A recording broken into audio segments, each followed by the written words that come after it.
Now let's get some more analysis on this with Jim Corr, a political activist and musician from the Irish band The Corrs. Joining us live now from Belfast. So your home country, Ireland, has been bailed out by the IMF and the EU, but the tough austerity measures have been a part of this deal. Tell me, how bad is it for the majority of people there? Are they losing their homes? They're losing their jobs? Can they afford their mortgages?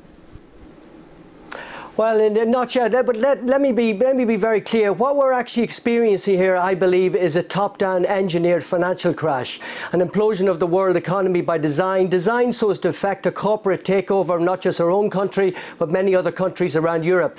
And now we're having to submit to draconian welfare health cuts that are going to impoverish the Irish people more. There's people in this country are afraid to put on the heating because they don't know where the money is going to come from. This is absolutely dreadful.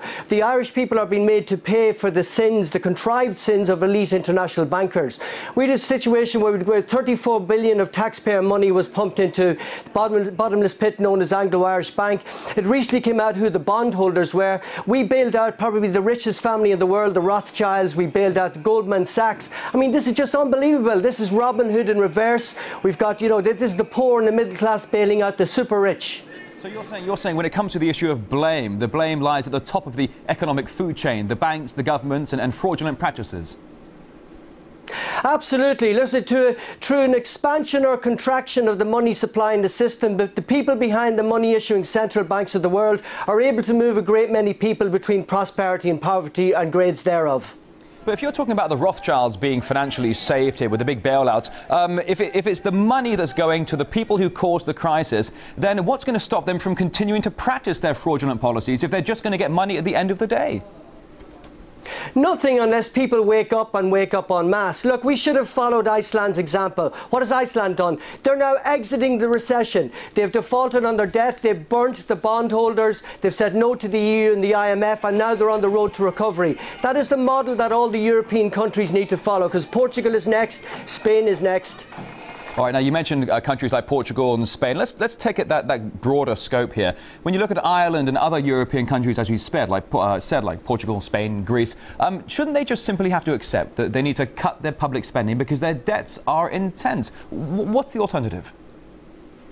Absolutely not. Well, look, we are actually a very, very rich nation, and a lot of Irish people are wakening up to this here. We've got oil and gas reserves off the west coast of this country which could amount to possibly trillions of euros worth of gas and oil. We could solve our debt problems practically overnight if we wanted.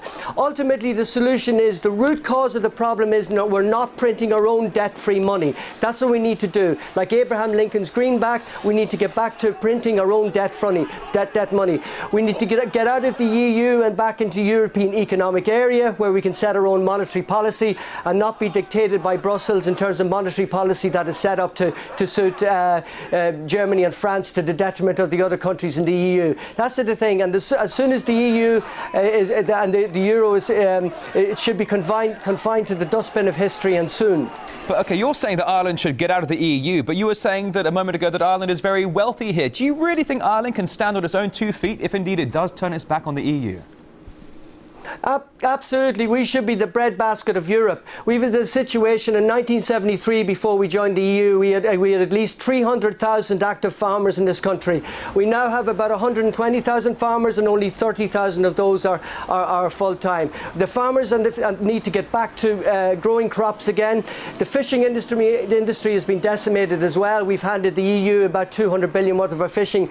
We could be self-sustaining completely, and as I say, with the oil and the gas reserves off the west coast of this country, we will be able to solve our debt problems in a very short space of time. So you're saying that getting Ireland out of the EU would solve your debt problems, but talk to me about this. 2010 has been a chaotic year for the entire Eurozone, a huge protests all across the continent. What can be done to quell this anger and return some sense of normality, do you think? Well, I think obviously our government, and I can speak for Ireland, they're pandering to the EU, being dictated by EU. I came out and I warned the Irish people that the agenda, 2 years ago, the agenda was the erosion of our national sovereignty, and now we have budgetary policy being dictated by Brussels. We can no longer call ourselves a sovereign nation, and that's what's been set up for the rest of the EU countries. We need to be able to stand on our own 2 feet. We need a complete overhaul of the political system in the country, and to install people of integrity in positions of power that have genuinely got the best interests of the Irish people at heart. Now, the Eurozone is a large European neighbourhood. Now, OK, we've had some countries that are stumbling here and having economic problems. Is the Eurozone failing? I believe it is. You know, as Nigel Farage says recently, we can only hope that it is confined to the dustbin of history and soon. That is the only way that we're going to solve our problems, if we start setting up and using our own monetary policy, printing our own debt-free money. And, you know, that's the only way that we're going to get out of this. So we need to withdraw from the euro and fast. Now, with Germany poised to shoulder a lot of the burden when it comes to the financially strained members of the Eurozone, how much longer will Germany stand here as a backup and say, all right, we'll bail you out again? How much more time does Germany have to do this? Well, you know, it's a good question. You know, where is all the money coming from? It's basically other European countries are borrowing from other European countries. I mean, it's a crazy situation, but you have to remember that the IMF and the ECB, they can print money literally out of thin air through the fractional reserve system and charge interest on it. And it's massive legalised fraud, in my opinion, being able to print money out of thin air and then charge interest on it. And what's going to happen if they're pouring billions of euros into the economy, like the Fed has been doing in America? It's going to cause massive inflation. So if it's the members in the banking systems and up in the governments here who are using these fraudulent practices, lining their pockets with these bailouts, are these the ones that should be dragged out into the streets and held to account? Where should the blame truly lie, and how can the public go about having this done? Well, it's about, you know, I would not advocate violence in any way, but, you know, it's about creating our own new systems. Here in Ireland, we've got local communities are setting up this new system called local exchange and trading. It's about bartering and trade. And, you know, that's one way of doing it. As I said, the other way is getting back to perhaps printing our own debt-free money, perhaps reintroducing the debt. But very much part of the solution is identifying the problem. I know there's an excellent documentary that people should watch out there called The Money Masters, and it explains everything.